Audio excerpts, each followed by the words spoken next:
Потом все, кто там будет мне писать, я буду говорить, что вы виноваты, не смотрели как нужно. Все, сейчас все видно, да? Да. Все. Значит, тема нашей лекции, простите, еще раз придется повторить, из-за технических проблем. Святой, значит, абхазский святой Евстафий Апсильский, 8 века святой. Большинство из здесь присутствующих, вот мы вместе с вами ездили в понедельник в крепость Цабал, где этот святой родился, жил и был пленен, и там совершали моление, как вы хорошо помните.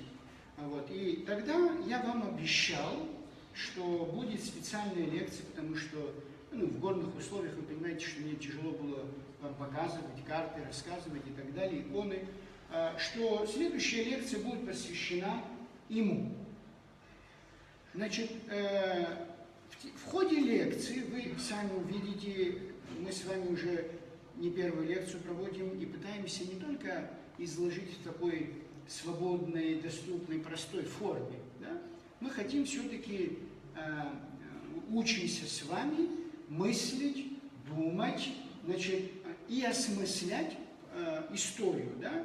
И выстраивать логическую цепь, вот как мы узнали об этом святом, что мы знаем об этом святом, как так получилось, что практически со дня его кончины, 12 веков, мы его не почитали, значит, не только мы с вами, но и многие другие. И потом вдруг, в начале 21 века, мы начинаем почитать этого святого, и он становится одним из самых почитаемых святых здесь, в нашей стране, в Абхазии. Вот этот весь процесс и весь путь, пожалуйста, если это... Миша, узнай, если это туристы, что не беспокоили. Вот, чтобы проследить нам, как это все происходит.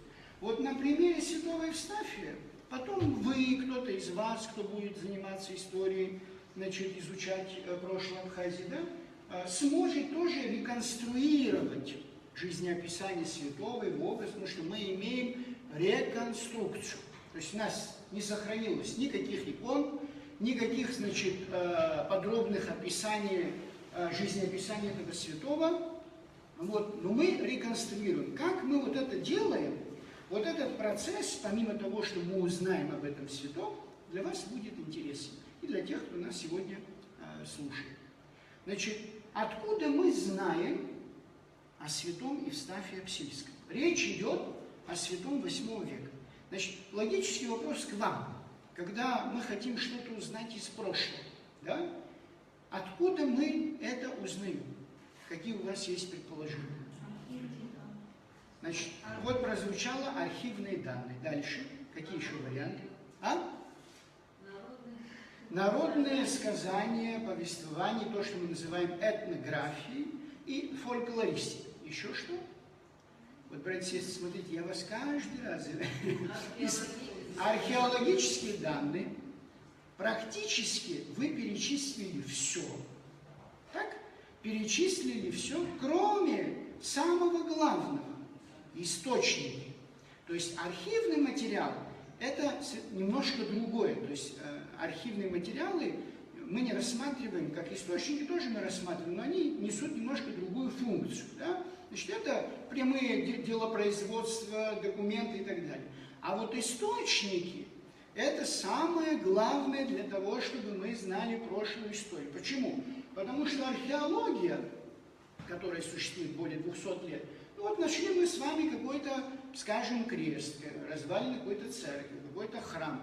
Но мы ничего не знаем, в честь кого этот храм, что там происходило. Но если мы с вами найдем какую-то каменную плиту, и там будет текст, значит, на нем написано, если мы прочитаем этот текст, вот у нас есть на Копийской горе, в храме Симона, такого рода, значит, археологические находки. Да, это другое дело, но этот текст, это тоже уже, собственно говоря, письменные свидетельства.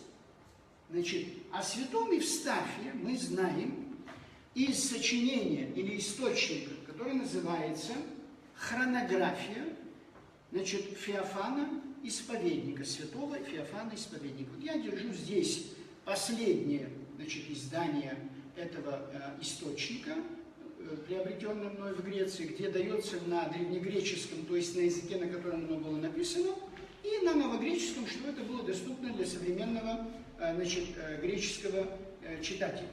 Так вот, вот это называется источник.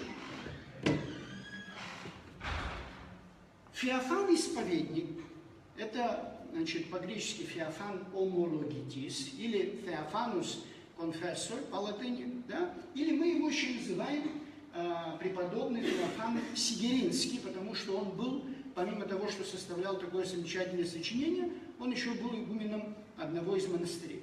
И этот человек, смотрите, вот мы с вами держим этот источник, в издании, разумеется, не в рукописи, в издании. И теперь, прежде чем что-либо мы возьмем из этого, мы должны с вами знать, кто этот человек. Можем ли мы ему доверять? Насколько он был информирован? Для нас это очень и очень важно.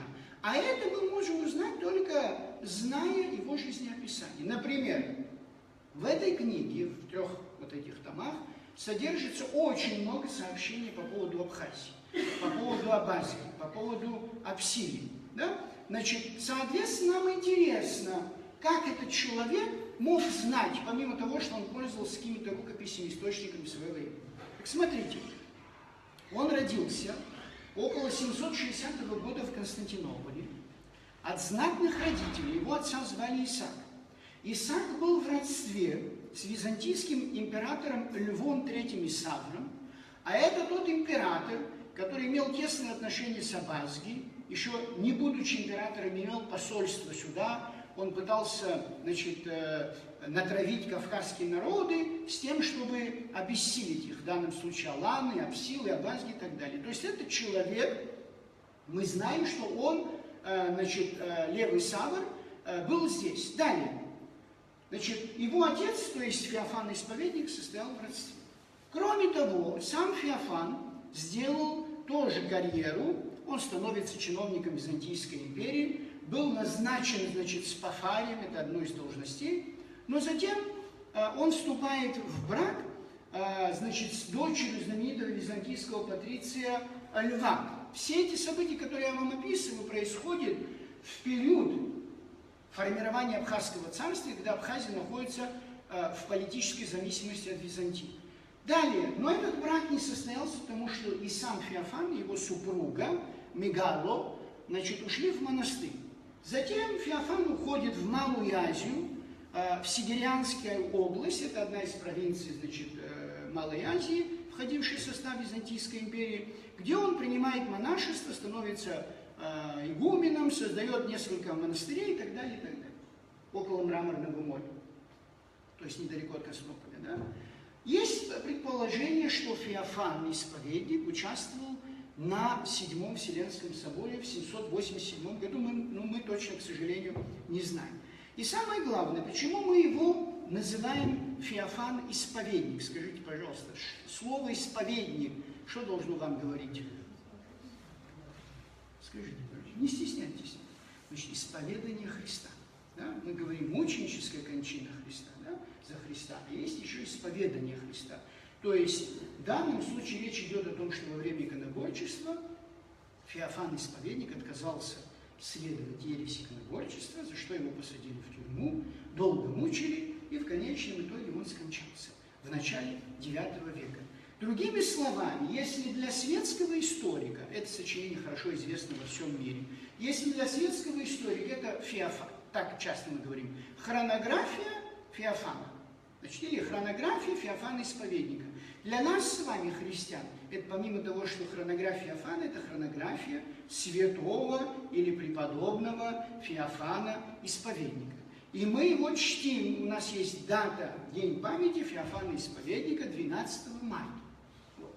Это тоже нужно помнить. Теперь, единственное сочинение, которое он оставил нам, он был очень образованным человеком, но единственное сочинение, которое он оставил нам, вот это хронография. Хронография с греческого, да, это греческое слово, хронос – время, запоминайте, графу – писание. То есть описание времени, да, то есть и дается в хронографии описание следующим образом. Дается дата, и потом он описывает, в это время произошло то-то, то-то, то-то. Потом идет следующая дата, значит, он говорит, вот в это время произошло то-то, то-то. Вот это называется хронография. Значит, это сочинение, братья и сестры, бесценно для изучения, значит, 7-8 веков в истории Византийской империи и всех тех народов и государств, которые имели отношение к этой империи в это время, в том числе Абхазии. Хотя сама хронография охватывает, начиная с 284 года, то есть с конца III века, по, значит, 813 год. Здесь я просто один из томов держу. 800, то есть начало IX века. Вот огромнейший период, да, вот такой огромнейший период человек описал практически все события. Если у вас будет время, это сочинение, слава Богу, переведено на русский язык, будет время почитать, это очень, очень интересно, потому что живая передача истории. Так вот, значит, он пишет следующее. Значит, он дает следующую дату. 6230 год. Значит, под этой датой, 6230 год, он пишет следующее. Тут-то, я вам один фрагментик почитаю, чтобы вы понимали, как звучит оригинал. Тут-то, то эти эпистраты все Сулейман тин Романиан уйос и сам, και επορόθησε το λιγόμενον Σιδηρού κάστρον και Ευστάθιος, что-то вы уже понимаете, τον Ιών Мариану του Патрикию Эхмалотон Элеве. Он пишет, в этом году Сулейман, сын Исама, имел поход в Романию и захватил так называемую Железную крепость и отвел в плен Евстафия, сына Марина Патриция. Я уже несколько лекций читал и говорил вам, как кажется, когда мы говорили о Рождестве Христовом, да? Скажите, почему такая дата? 6230 год. Вот вы взяли, люди, значит, вдруг вам попался этот источник, открыли, и, значит, читаете, что вот Евстафий Апсильский, связанные с ним события, происходит в 6230 году. Мы с вами находимся в будущем или в прошлом? В прошлом. Да, я вам говорил, и запомните, те, кто нас сейчас смотрят, что византийцы, а речь идет об описании византийской истории, да, византийцы считали время от сотворения мира. Значит, Христос родился, согласно этому подсчету, в 5508 году. Соответственно, добавляйте 2016 лет, получается, что мы с вами живем от сотворения мира, если считать, в 7500, значит, 524 году.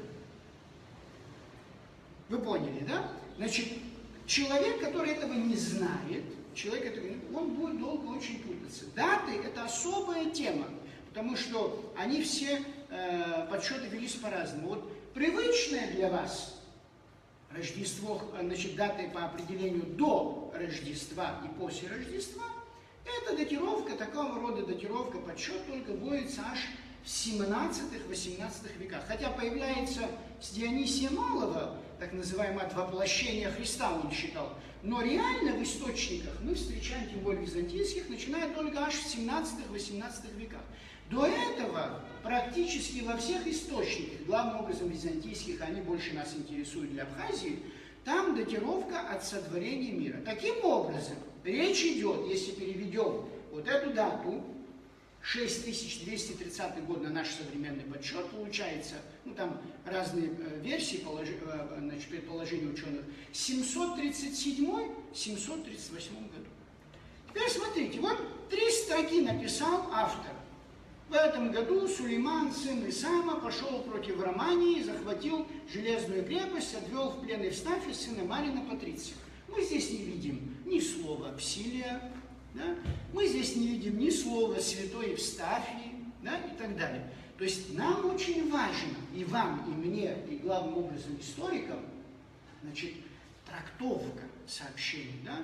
А трактовка как зависит? То есть вот расшифровать то или иное сообщение, оно зависит от количества нашего знания, от географии, как мы хорошо ее знаем, от истории, источников, археологии. То есть чем больше исследователь информирован, да, в плане вот этих всех перечисленных мной предметов, тем ему легче понять, о чем идет речь. Потому что Феофан не был ученым в нашем понимании смысла, он не говорил, значит, крепость Сидерон, она находится в таком-то расстоянии, такого-то города, и, значит, туда можно проехать так-то и так далее.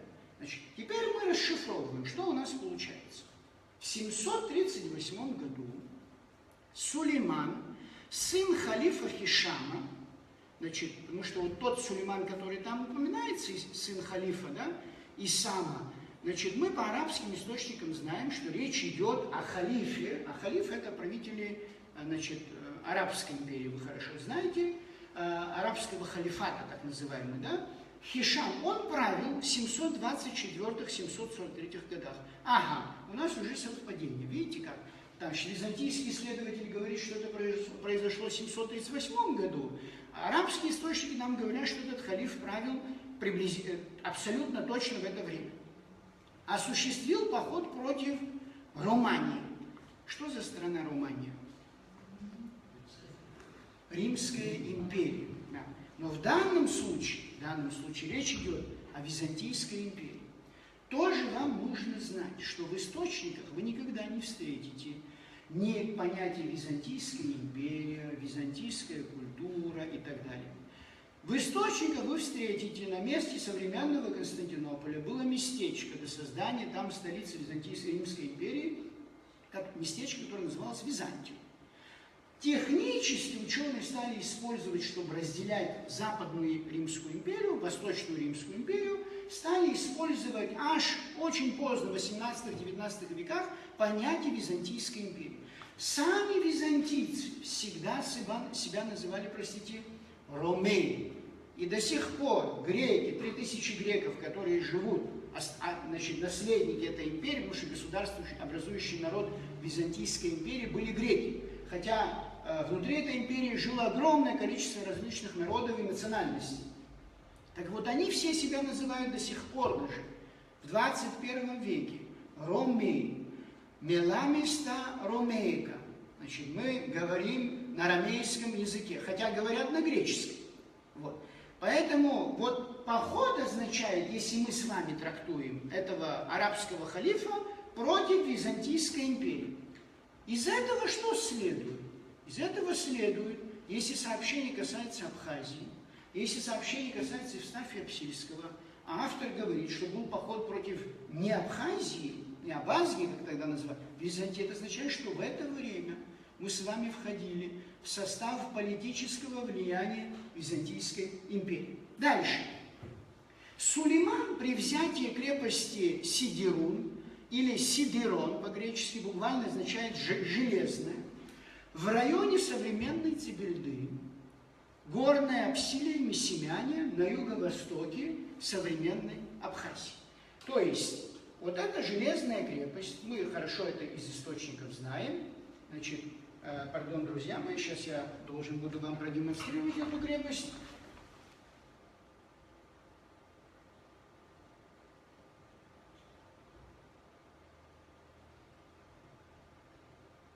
Значит, я вам демонстрирую реконструкцию. Значит, реконструкцию Николаевича Воронова после археологических исследований. Обратите, мы с вами здесь были, но вы эту крепость не видели, как вы понимаете. Почему? Потому что она разрушена. Вот мы с вами поднимались отсюда.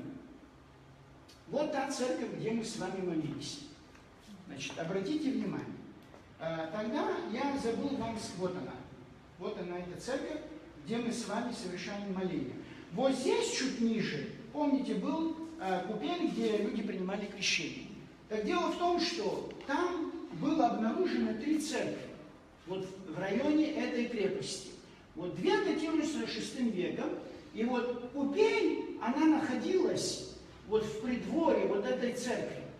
Видите, здесь, значит, вы обратите внимание, церкви однозальные, с одной апсидой, значит, не имеют никаких куполов, как вы видите, но имеют разного рода портики или, значит, придворы, да, как мы говорим. Вот в одном из них, вот здесь, как раз находилась та купель, которую мы с вами видели. А вот это все, те здания, которые, если вы помните, мы с вами обходили. И вот эту ту башню, которую я вам сбоку там как раз демонстрировал. К сожалению, конечно, если бы эту крепость нам удалось бы реконструировать вот в таком виде, все было бы, конечно, намного интереснее. Ну, по крайней мере, хотя бы мы имеем, значит, на бумаге эту реконструкцию. Так вот, вот этот Сулейман берет вот эту крепость, значит, железная, как она называлась, потому что она была неприступной, и берет в плен, значит, захватывает в плен некого человека по имени Евстафий, который был сыном Патрикия Марина. Теперь, значит, проблема всегда, братья и сестры, учтите, что большинство наших исследователей современных, ну, я бы сказал так, популистов, заключается в том, что читают источники фрагментами. Вот какой-то фрагмент у него есть, почитал, и на него ссылается и так далее. Источники всегда надо читать целиком. Почему? Потому что в одном месте, значит, он говорит об этих событиях, а в другом он нам может сказать, а кто это такой Марин. Если мы с вами не читали ее целиком, значит, мы так и будем думать, что Марин неизвестно, кто он, откуда появился и так далее. Дело в том, что Феофан Исповедник, этот же автор, под 706-11 годами, при очередном походе, предшествующем вот этому походу Сулеймана, арабов, которые снова хотели захватить, и потом византийцы отбирают у них эту крепость, вот во время этих походов он, точнее византийцам, и, если быть еще более точнее, императору Льву III, помогает некий Марин по имени Марин, который назван следующим образом. Будьте внимательны. Маринусове о протостон апсилон, то есть первый из апсилов. Теперь мы точно знаем, что речь идет о Марине, который правил апсилами. И у него был титул патриций. Значит, есть еще целый ряд источников, где он упоминается, например, экология императора Льва III, Константина III, тоже там Марин упоминается. К сожалению, последний источник мы еще не ввели в абхазский научный оборот. Патрикий или патриций – один из высочайших византийских титулов. Значит, этимологически он происходит вот от древнеримского класса патрициев, но совершенно с другим смыслом. Если в Древнем Риме это был наследственный титул, то есть если отец имел этот титул, сыну тоже давалось. В Византийской же империи, братья и сестры, этот титул исключительно даровался, особенно в 8-10 веках, исключительно даровался византийским императорам за те или иные заслуги известным военачальникам. Чтобы вы понимали значимость этого титула, хочу сказать, что в 8 веке, например, на Западе, такой титул носили короли франков. Поэтому мы имеем с вами правителя Апсиль, у которого высочайший, значит, титул Византийской империи. Да? Значит, и дело в том, что полагают ученые, что как раз за вот эту помощь, которую он оказал в начале 8 века византийскому императору, он и мог получить вот эту должность. Но вопрос состоит в том, что вот на основании того, что я вам сказал, мы ни в коем случае не можем потреблять в отношении святого Евстафия титул патриций. Как делал ошибочный я тоже в том числе. То есть мы говорили святой Евстафий, патриций апсилов.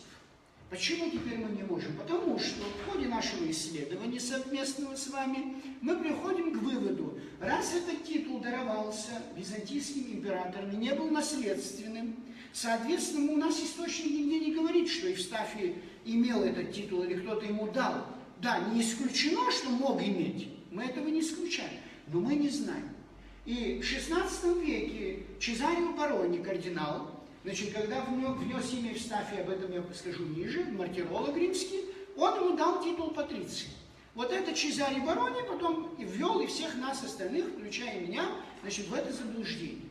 Мы это не знаем. Поэтому вы должны быть всегда четко и ясно обозначать, когда вы говорите, или вы хотите иметь икону, или жизнеописание, или кто-то другой будет это делать.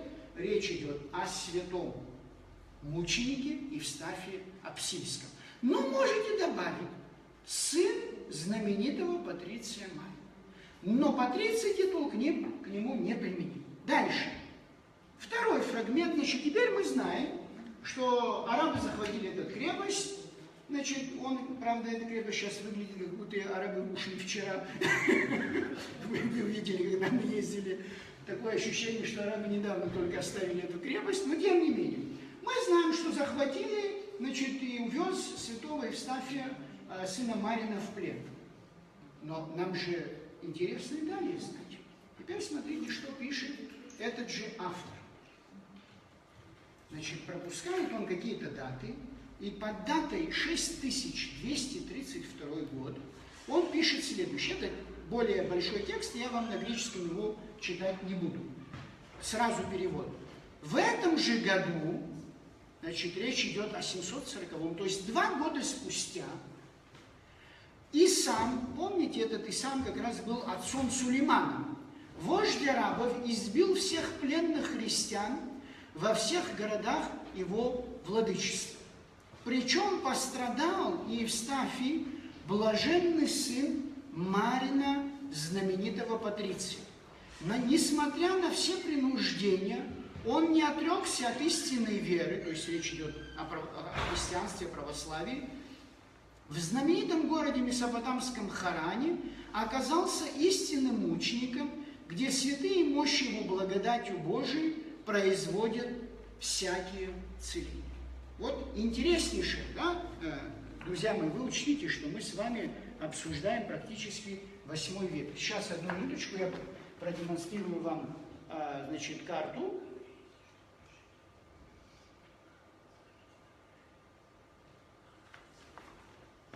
Значит, пожалуйста. Значит, мы с вами видим следующее здесь. Вот крепость Цабал. Сейчас, одну минуточку. Значит, вот крепость Цабал. Видите? Вот Черное море, вот Каспийское море, вот Средиземноморье, то есть здесь Греция, современная Малая Азия или Турция, здесь находится Сирия, Кипр и так далее. Да?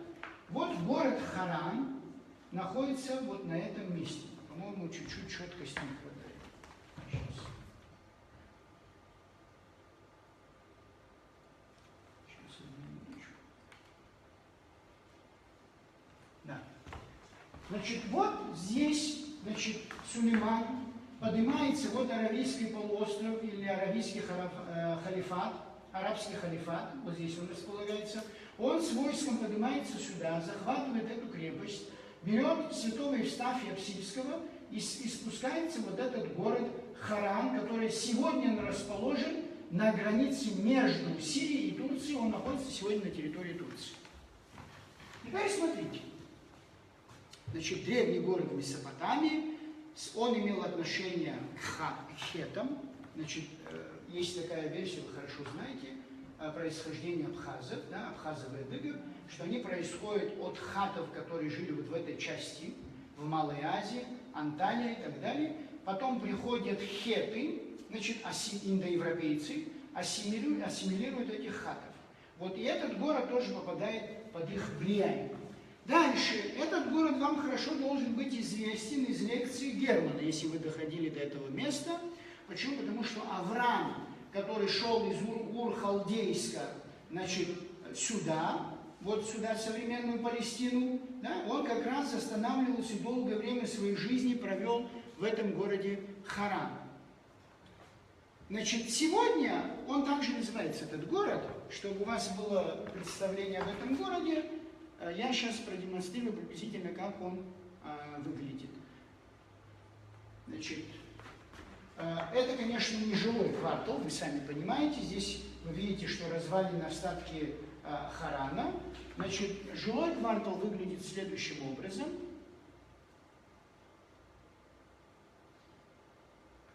Приблизительно приблизительно вот так этот выглядит. Вот такие, очень интересные, кстати, это характерно для Каппадокии, Харана, вот такие жилые старые дома.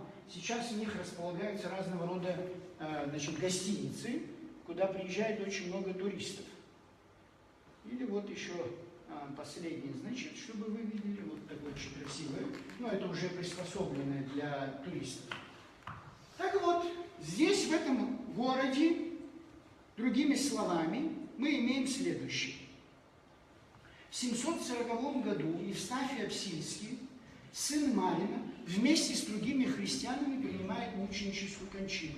И автор, летописец, Феофан Хронограф, который пишет свою историю 50 лет спустя, он знает, что в этом городе находятся мощи, то есть останки святого Евстафия Апсильского, которые дают исцеление множеством людей. То есть Феофан, который практически, наверное, не менее 600-700 километров от этого места жил в своем монастыре, до него дошли слухи и, сказания и предания тех христиан-паломников, которые были в этом городе, о том, что святой Евстафий, его мощи дают исцеление. Вы представляете, о каком в 8 веке и о нашем соотечественнике идет речь. Дальше.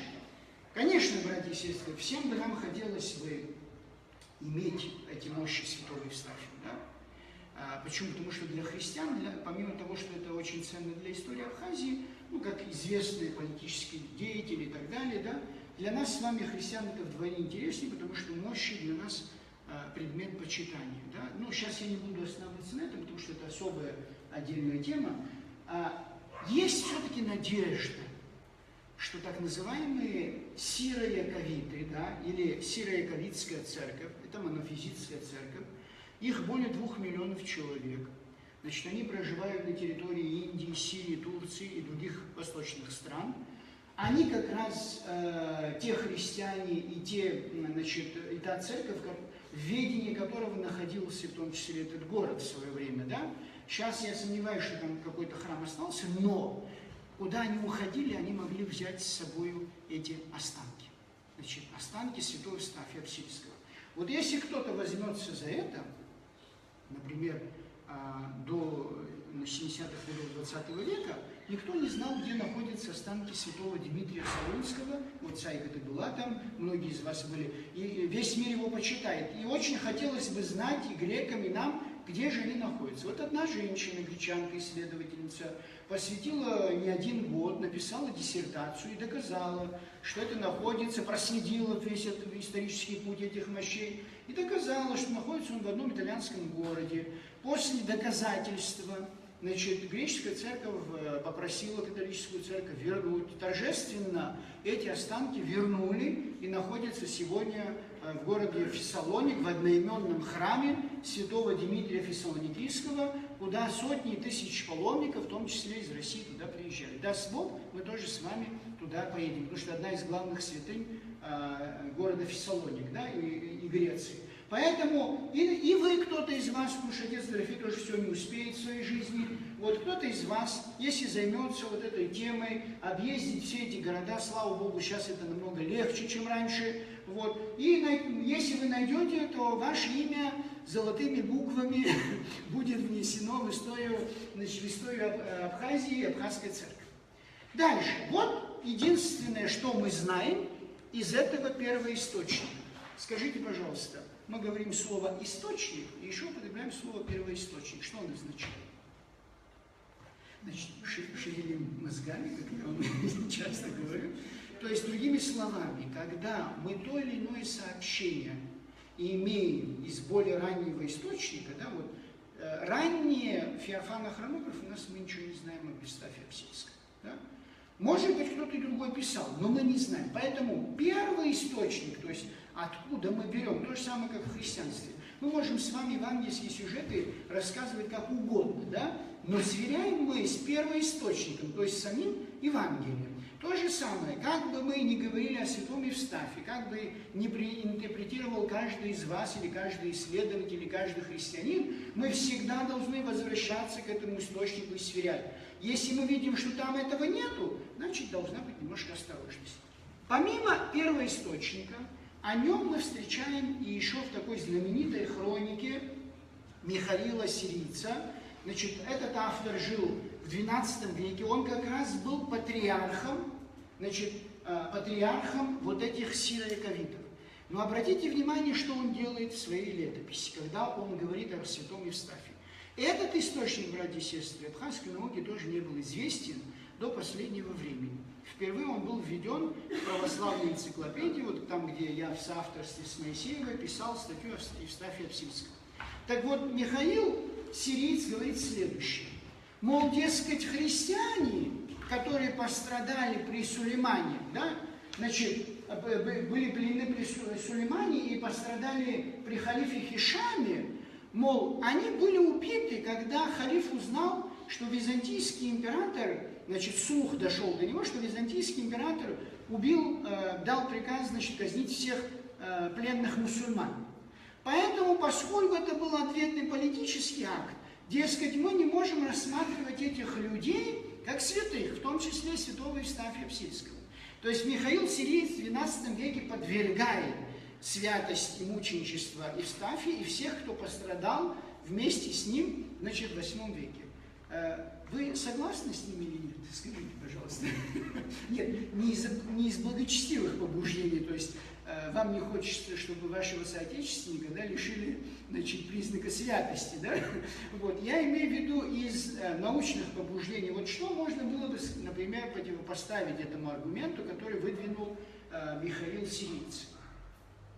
Нам хронограф Феофан никто не говорит, ничего не говорит об этом.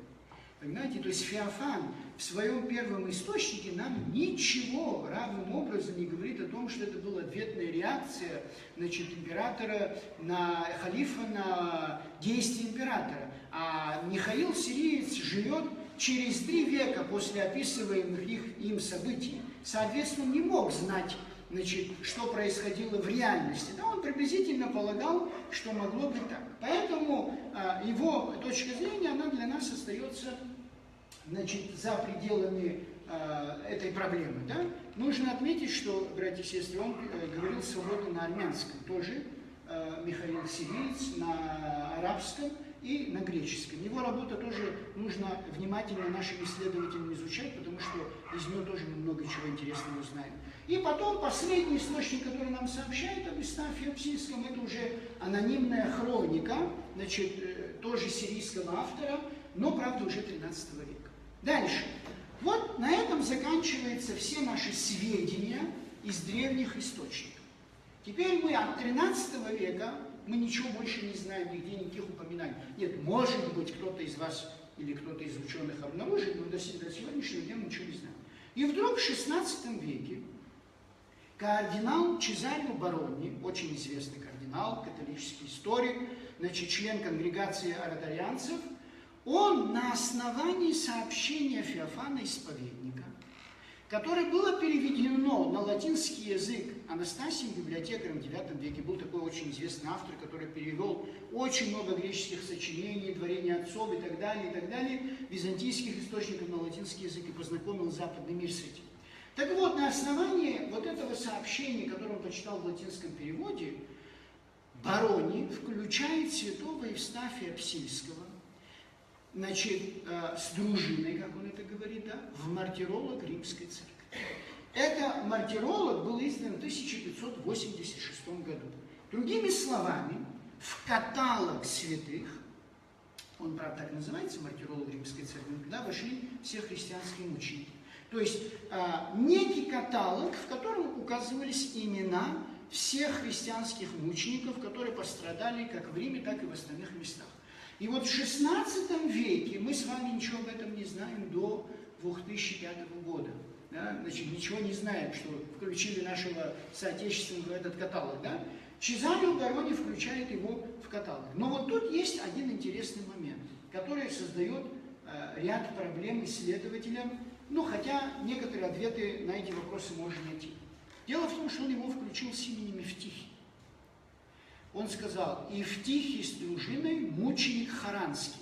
То есть Чезарио Барони, разумеется, не мог знать ни Цабал, ни Апсилию, тем более Абхазию где-то находится и так далее, и так далее. И, соответственно, он дал ему эпитет по месту его мученической кончины. Пострадал в Харане, значит, мученик харанский. И вот с этим титулом он, значит, входит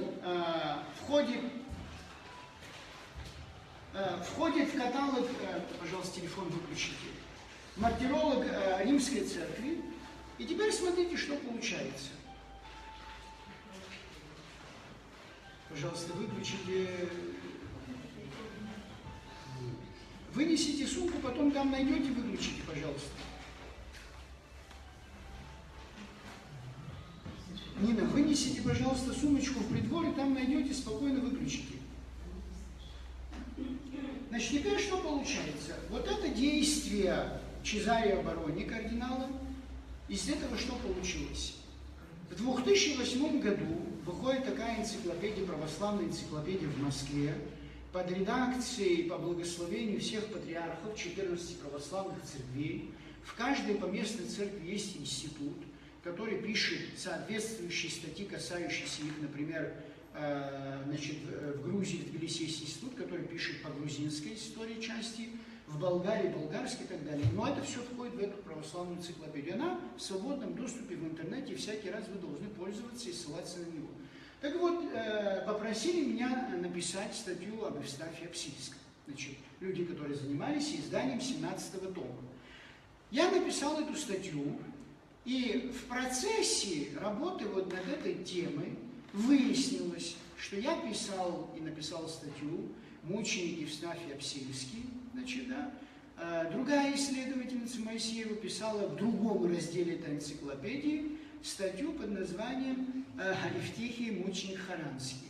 И редактор этого тома, когда сверил, оказалось, что мы вдвоем говорим об одном и том же святом. И тогда это все свели, и уже с пояснениями, что вот, так сказать, в западных мартирологах он называется так, здесь он будет назван так, в Абхазии его именуют так. Значит, и второй момент, помимо появления этого Евтихия, теперь как появилось это имя, братья и сестры, у меня тоже есть какие-то гипотезы, но я сейчас не буду вдаваться, потому что это надо исследовать, довести до конца. Дело в том, что я забыл вам сказать, что даст Бог, если все будет нормально, я пишу книгу, большую книгу об Евстафии Апсильском, со всеми этими источниками и так далее. Но пока однозначного ответа дать, как появилось имя Евтихий, как мне кажется, что там филологическая ошибка произошла при транскрипции различных греческих и латинских транскрипциях имени святого Евстафия. Второй момент, который для нас интересен, это тоже мы не знали. Значит, мы с вами когда празднуем День памяти святого Евстафия Апсильского? 3 октября. На 3 по-новому и по-старому 20 сентября. А знаете, почему это так мы празднуем? Дело в том, что это тоже очень интересно. Евстафий Плагида, ты хочешь сказать, Астав, правильно ты говоришь. Дело в том, что когда мы начали в 2004 году возрождение имени святого Евстафия и составлять как бы, да, тексты, жития, вот ваш покорный слуга занимался этим, конечно, я понимал, что он святой. Но хронография нам ничего не говорит, дата его кончины. А дата кончины, как вы знаете, в христианской традиции есть как раз дата Дня памяти святого. Но думаю, теперь как мы будем праздновать его? То есть житие у нас есть, икона у нас как бы восстановлена, да? А теперь нужна дата.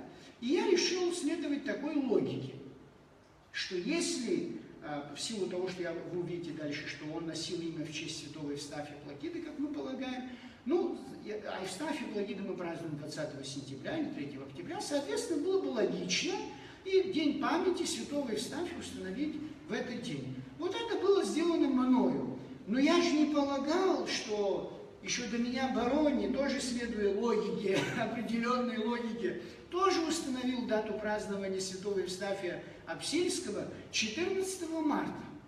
Значит, вот 16 века в различных агеологических источниках, то есть источниках, посвященных святым, жизнеописанию святым, Евстафий Апсильский празднуется 14 марта. Почему? Ну что, это тоже версия, предположение мое, да, это нигде не сказано, но я так полагаю. Дело в том, что Боронис, ссылаясь на Феофана, сказал, что вот Феофан сообщает о неком таком учителе. И Борони предполагал и принял решение, что если мы празднуем Феофана 12 марта, значит, хорошо бы было бы один из следующих дней как раз посвятить святому Евстафию Апсильскому, который он упоминает. И вот этим днем оказался 14 марта. Это версия, но она достаточно близка, значит, к истине. Дальше. В XVIII веке в Венеции в 1735 году выходит, значит, мартовский том, так называемый «Acta Sanctorum», «Деяния святых». Это огромнейшее сочинение, вот такое вот толстенное сочинение, громадные, в которых были собраны все материалы, доступные, разумеется, этим авторам, о тех или иных святых. И вот вы представьте себе, после мартиролога Римской Церкви, одного из важнейших источников, мы с вами имеем еще не менее важный источник Acta Sanctorum, где, значит, Евстафий Апсильский вносится со своим жизнеописанием. Одну минуточку, пожалуйста, еще одну иллюстрацию. Прошу прощения, что нам приходится, значит, в таком ракурсе. Вот вы сейчас перед собой видите кардинала Бородия, да? Значит, который пишет, ну, литографии передает, вот, так сказать, его работу, ну, классической такой эпохи Возрождения, да, сцены. Вот вы видите здесь книги и так далее, и так далее. Вот это перед вами кардинал Бородий. Таким образом, два источника, важнейших для современного изучения жизнеописания святых. Значит, кто-то, если вас спросит, вы тоже должны наизусть это говорить, да?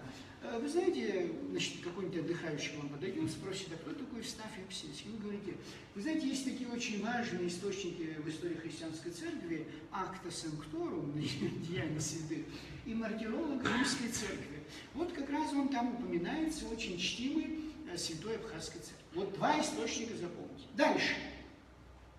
Теперь больше у нас никаких сведений нету, и мы подходим с вами к 1886 году. В этом году были обнаружены, прошу прощения, чтобы вы сразу видели,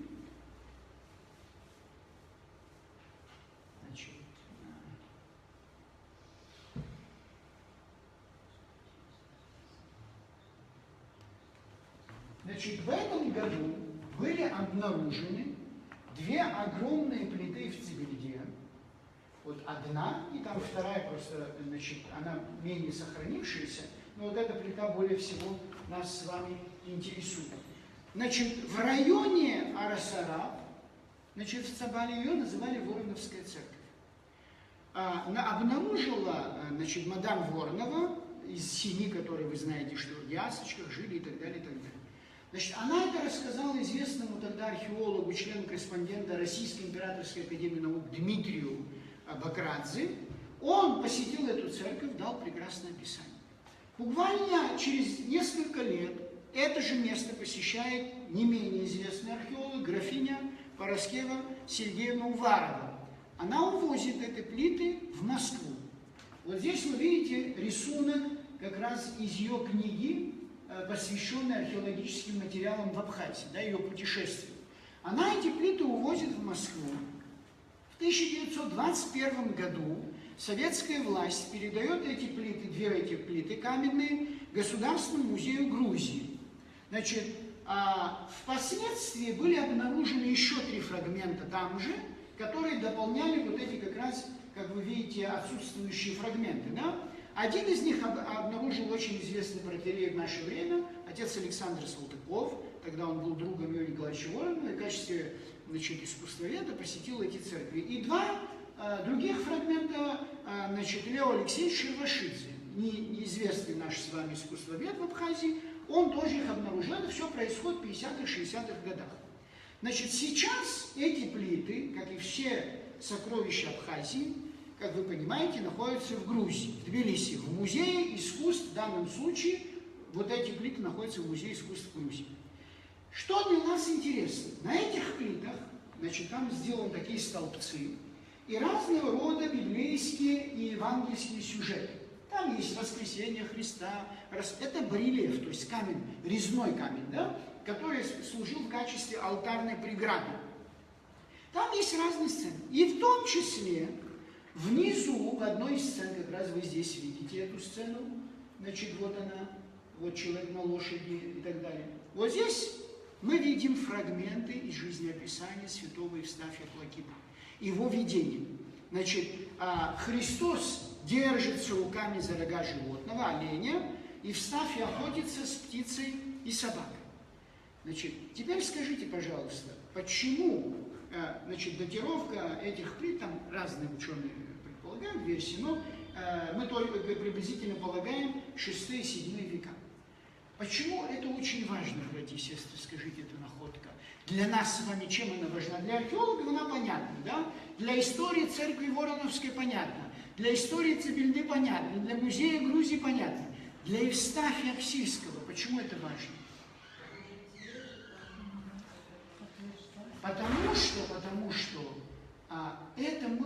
обнаружение эти находки, особенно, что оно было, находилось недалеко в Цабале, да, недалеко от крепости, говорит о том, что до рождения святого Евстафия Апсильского, нашего с вами святого, на этом месте уже чтилось имя святого Евстафия Плакиды, римского воина, 1 века, конца 1 века, начала 2 века, и мы полагаем с вами, что, будучи ребенком, святой Евстафий во время крещения получил имя святого Евстафия Плакиды. То есть мы же как-то должны с вами объяснить появление нехарактерное для абхазского происхождения человека имя греческое Евстафий, что означает «хорошо, твердо стоять». Да? Значит, и теперь у нас вот эта археологическая находка позволяет нам допустить, что он носил имя в честь святого Евстафия Апсильского. Более того, из устного предания народного творчества Улыбыхов мы знаем такой рассказ, который называется «Человек, решивший стать несчастным в молодости». Значит, он вошел в состав сборника «Абхазские сказки и легенды» 1994 года, но наши исследователи никогда не обращали на это внимания, я уже вам об этом говорил, еще раз повторяю, 1 к 1 это пересказ жизнеописания святого Евстафия Плакиды.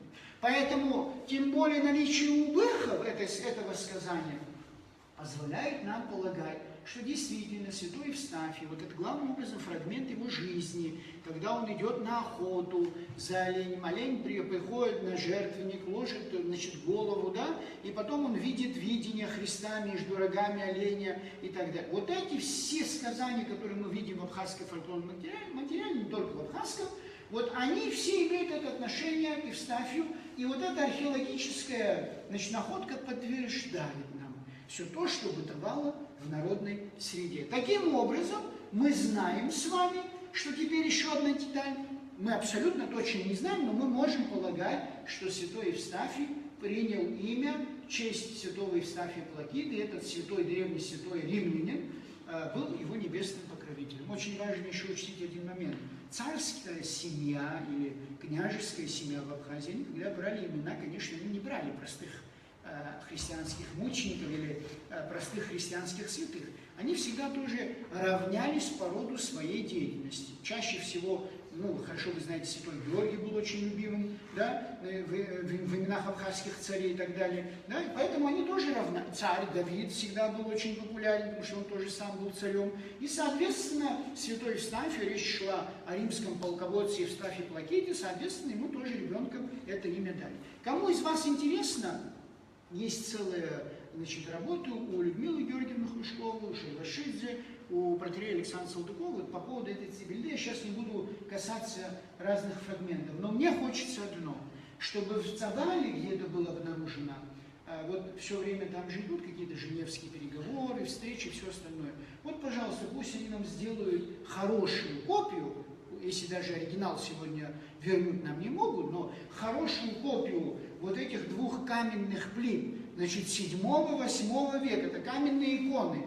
И чтобы они нам передали, у нас была возможность иметь это и в музее в Сухуме, и в Цибельде, где-то церковь находилась, чтобы мы с вами не вот в таком виде это все видели, а в более лучшем виде. Дальше. В 1884 году значит, выходит хронография Феофана Исповедника на русском языке. И затем она переиздается известным Чичеровым, византийский, значит, византолог, известный советский и российский, он ее переиздает в 1980 году. Вот с появлением хронографии в 1884 году у нас уже, мы начинаем встречать в абхазской историографии имя Евстафия, да? И последние вот в учебнике, изданном в довоенное время, история Абхазии, вы откроете, вы видите, что был такой Евстафий, значит, правителем и так далее. Но мы нигде не встречаем еще о том, что он святой, да? То есть светские ученые акцентируют внимание на его, значит, гражданской должности, на событиях, которые были связаны с ним, но не акцентируют внимание на церковной стороне вопроса. Теперь дальше. Я вам показывал, значит, крепость Цабала. Пожалуйста, еще один фрагмент мы с вами посмотрим. Значит,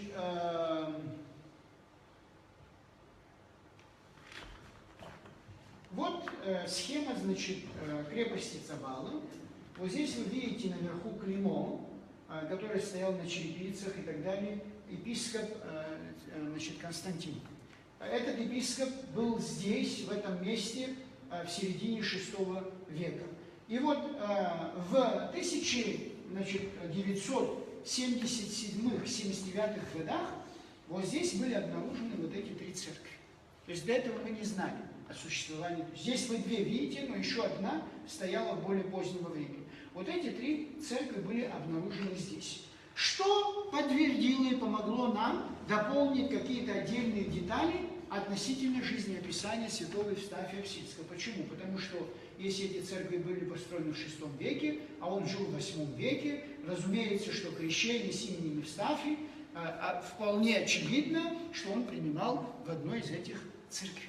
Это тоже, поэтому наше с вами там пребывание и моление тоже не случайно. Вот. Дальше. Относительно там датировки есть разные версии. Хрущкова Людмила Георгиевна говорит одно, у нее статья так и называется «Три церкви, значит, в Цабале», да? Юрий Николаевич Воронов и Олег Худович Гажба, иные датировки предполагают, но это для нас сейчас с вами, братья и сестры, роль не играет. Важно, что это все происходило до Евстафия Апсидского. Дальше. В 20 веке мы с вами об этом вообще не знали. То же самое, значит, до вот этой энциклопедической статьи 2008 года. Святой Евстафий вносится в следующую энциклопедию. Библиотека Санкторум выходит в Риме, куда включены все святые. Том 5, значит, в 5 томе дается Евстафио, значит, с дружиной, с сообществом воинов, святой мученик города Харам. Дальше.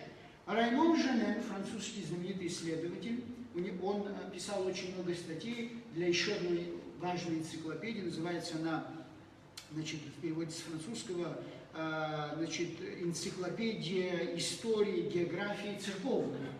Там тоже он пишет о святом Евстафии Апсидском. И, наконец, последняя работа, это под авторством моим и Моисеевой, называется «Мученик Евстафий Апсидский», православная энциклопедия, 17 том, 2008 год, вы тоже можете посмотреть. В 1995 году Юрий Николаевич Воронов пишет, значит, работу «Распространение христианства в Абхазии». Эта работа не опубликована, она хранится в личном архиве Дениса Кирчаловича Чичхалина, но я ее тоже читал, копии имею, где он говорит, что вот все-таки было бы хорошо, уже советское время прошло и так далее, как-то отметить память святого Евстафия. Не как святого, как вот памятник ему поставить, замечательный человек и так далее. В 1997 году, значит, Денис Кирчалович Чичхалин издает книгу «Абхазская православная церковь. Хроника», и вот в этой книге впервые святой Евстафий указан как святой Абхазской православной церкви. И с этого момента в нашу лексику и в обычную христианскую нашу жизнь мы начинаем вводить и вспоминать о том, что, оказывается, есть святой абхазского происхождения, святой Евстафий Апсидский, который жил, значит, в VIII веке. Дальше. В 2004 году ваш покорный слуга на основании вот этих всех материалов, которые я вам показал, сделал реконструкцию жизнеописания, или, как мы говорим, жития святого Евстафия Апсидского. На основании этого жизнеописания в том же году, значит, в 2004 году, известный абхазский художник Батал Джохо воссоздает вот такой образ Евстафия Апсильского. Вот вы видите его перед собой. На основании, вот обратите внимание, значит, видите, да, элементы царского происхождения, да, потому что он был владетелем Апсии. Здесь вы видите оленя, и здесь изображение креста. Здесь он держит, значит, вот этот, значит, обрезал, да, традиция абхазского христианства, которая связана со святым Георгием и с остальными мучениками, воинами особенно. Вот этот образ создается. На основании вот этого образа уже в том же году иконописец Георгий, значит,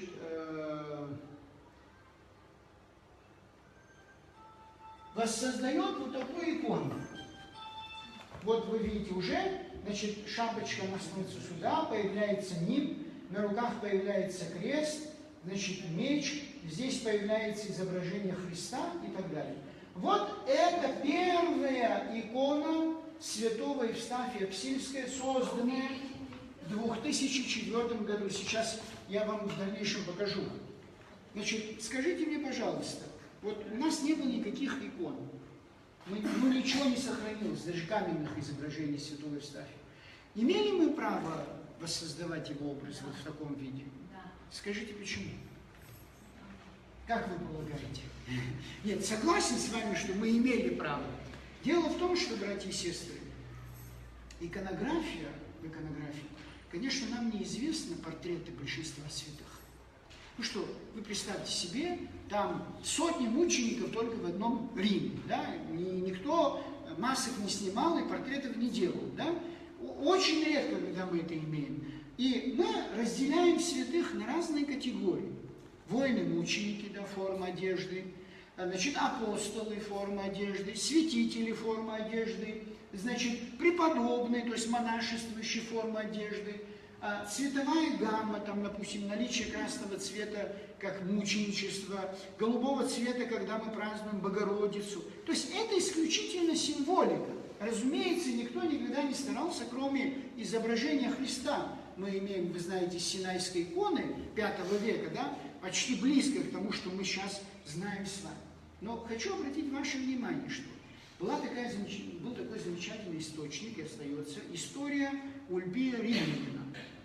Значит, нашел всего лишь один фрагмент из этой истории, он хранится в Синодальной библиотеке в Москве, рукопись, ее изучал известный профессор Голубцов. Так дело в том, что, значит, вот в этом сочинении,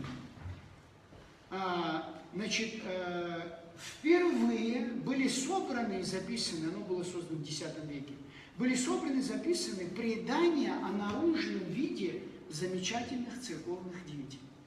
То есть не всегда, вот то, что я вам сказал, что мы не знали образы, не имеют силы. Например, я этот источник знаю, потому что занимался Златоустом, и в ней впервые дается подробное описание, как выглядели глаза, нос, уши, лоб широкий, волосы и все остальное. То есть, если кто-то из вас хочет, например, восстановить какой-то образ, конечно, если нет, там не все вошли, но, по крайней мере, более известных людей, христианских святых, мы даже имеем этот источник. Во всех остальных случаях, разумеется, что идет некое создание образа, да? В основном схоже с родом его деятельности. В данном случае мы понимаем, что речь идет о правителе Абхазии, соответственно, меч должен присутствовать, да, о воине, который был пленен. Мы знаем, что имя Евстафия, соответственно, появляется символика, связанная с Евстафием Плакидой. Мы знаем, что он жил, родился, значит, и был пленен здесь, в Абхазии, соответственно, появляется вот эта стрела, потому что это было тоже характерно. То есть из этого мы воссоздаем. И в конечном итоге, обратите внимание, тем и отличаются православные иконы от известной нам живописи католической, да, средневековой. Православная икона пытается всегда не передавать анатомические детали изображаемого святого, да? Мы стараемся сделать некую преображенную человеческую природу, то есть Например, очень, извините, что я так говорю, но если вы зайдете в Сикстинскую капеллу, да, значит, в Ватикане, вот мне приходилось бывать там, знаменитые вот эти все росписи, значит, Микеланджело, Рафаэль и всех остальных, да Винчи в Италии, в Риме, да? Ну, вы понимаете, я с трудом себе представляю, как можно молиться вот при наличии таких, значит, росписей, икон, где, ну, абсолютно голые тела, анатомически изображенные, идентично, так сказать, да, вот. Ну, мне очень сложно представить, чтобы вот перед такими иконами, образами можно было молиться. Этого, вы знаете, у нас нету. Мы не фокусируем с вами внимание на том, какие у него волосы, или там щеки, или какие отдельные черты. Поэтому вполне оправдано воссоздание вот этого образа. 3 октября 2005 года впервые за 12 веков со дня кончины святого Евстафия Апсильского было совершено богослужение. Значит, вот вы перед собой видите, значит, 3 октября 2005 года происходит освящение самой иконы, она вот здесь вот стоит, первой иконы написаны, и мы сделали, значит, типографию, ну, в Москве заказали, нам сделали 1000 еще образцов, сзади каждой иконы как раз жизнеописание, о котором я вам говорил. И вот впервые было совершено освящение его иконы и совершение богослужения в честь святого Евстафия Апсильского.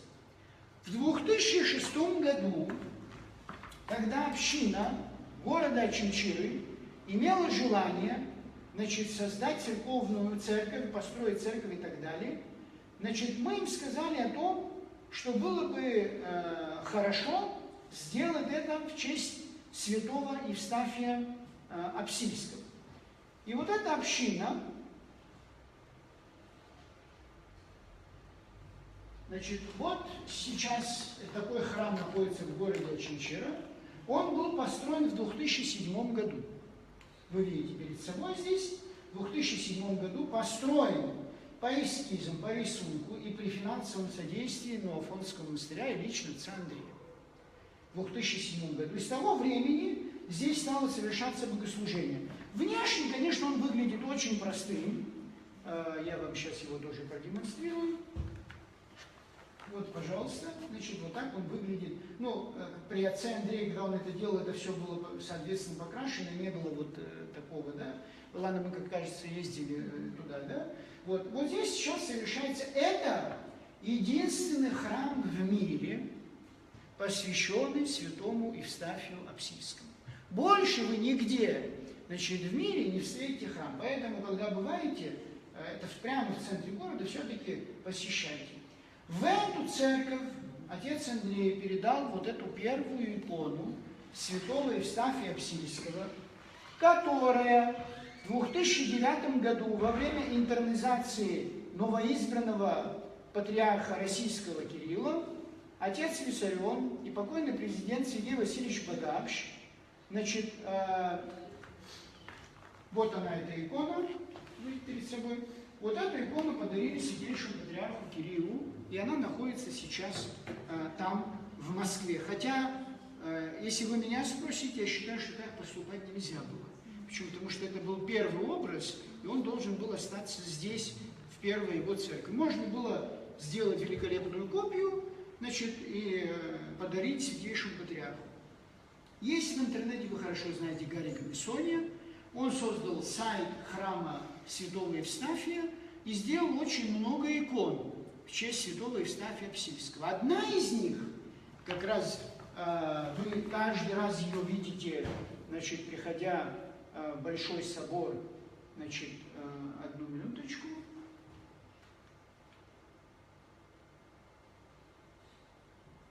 Эта икона с греческой надписью «Альбиус Евстафиос Апсилос Абхазос» подарена одному из монастырей Святой горы Афон. Вот, она находится сейчас на Святой горе Афон. Сейчас, одну минуточку, я еще покажу вам. Вот. Этот образ святого Евстафия вы здесь у нас в храме видите, где тройная икона, значит, на абхазском, да, Ацке Евстафия Апсилского. Кстати сказать, на абхазском его имя Эустаки. Вот так это звучит, если переводить это с греческого на абхазскую транскрипцию. Затем одна из икон была подарена нами в 2012 году святого Евстафия Вселенскому патриарху Варфоломею во время аудиенции, которую мы получили 9 января 2012 года, где мы рассказали о том, что это очень малоизвестный святой за пределами, да, Абхазии, хотя во всех вы видели энциклопедиях он входит. Патриарх лично спросил, где он жил, как он скончался, и вот детально мы тоже рассказали об этом святом, поэтому сейчас его икона тоже находится там. Дальше, в 2015 году был создан фонд. Этот фонд, один из ее руководителей, Рауф Харази, мы как раз, если вы помните, когда мы ездили, он подарил нам, дал нам пачку, вот такое издание, называется оно, служебно не совсем правильно, правильно было написать «Последование службы», святому великомученику Евстафию Апсильскому. Этот текст последовательный, то есть тропари, кандаки, канон, краткое жизнеописание и так далее, молитва святому Евстафию на русском языке было сделано по настоянию и при финансировании Гарри Гамисония, и Рауф, их фонд издал вот эту книжку тиражом 1000 экземпляров. Я вам сегодня всем это подарю, кто не получил, когда мы ездили в Цабал, вы сегодня получите это в подарок и будете у себя иметь, пожалуйста, можете читать и каноны, и тропари, и все богослужебные тексты связаны с этим святым. И, наконец, последнее, 3 октября 2016 года, как я вам сказал, мы с вами ездили в Цабал, где ввели еще одну традицию, то есть совершение, согласно традициям абхазского христианства, особого моления, с принесением в жертву, с совершением молитвы, со всеми подобающими церемониями, которые совершались раньше. Это моление святому Евстафию, как вы хорошо знаете, было реконструировано вашим покорным слугой на основании текста первого абхазского этнографа Соломона Званба, записанного им в 1852 году.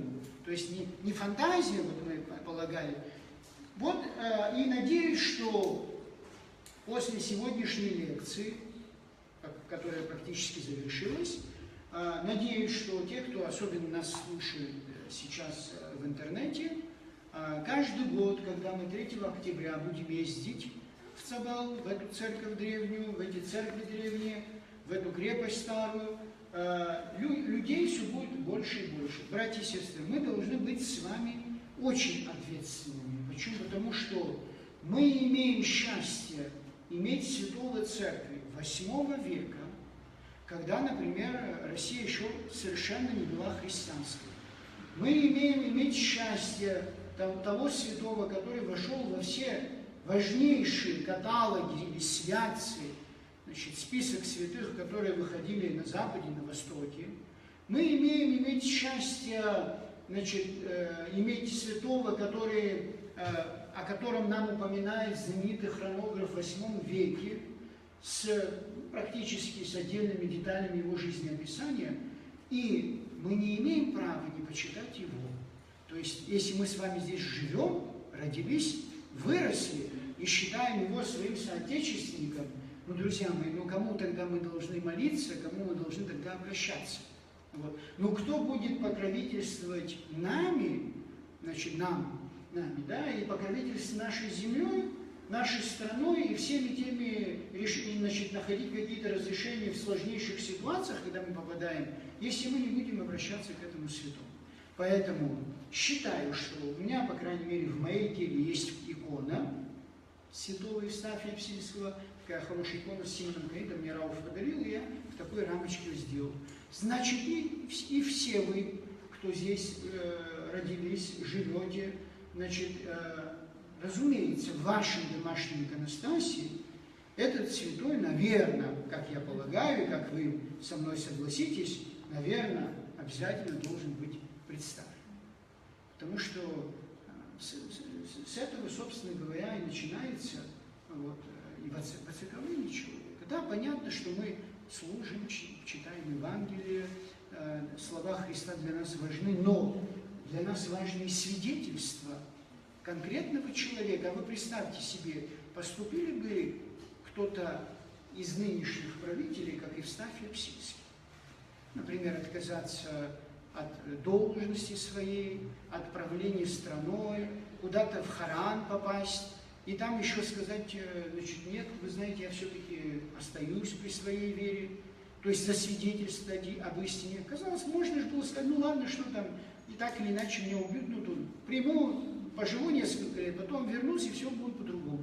То есть это еще свидетельство того, завершая этим, свидетельство того, что жизнь вечная для этого человека, занимавшего высокие должности и бывшего очень богатым человеком, имела большую ценность, чем крепость, которую я вам показывал, чем храмы, которые я вам показывал, чем земли, которые я вам показывал, и чем должности и все остальное. Стало быть, для нас с вами не только важно знать, что это абхазец святой, общепризнанный, он, кстати сказать, единственный общепризнанный во всем мире, есть и другие святые, просто о них не знают другие. Вот. Не только, что он абхазец и святой и так далее, важно для нас вот это составляющее. Пример. В том числе и для нас. Спасибо за внимание.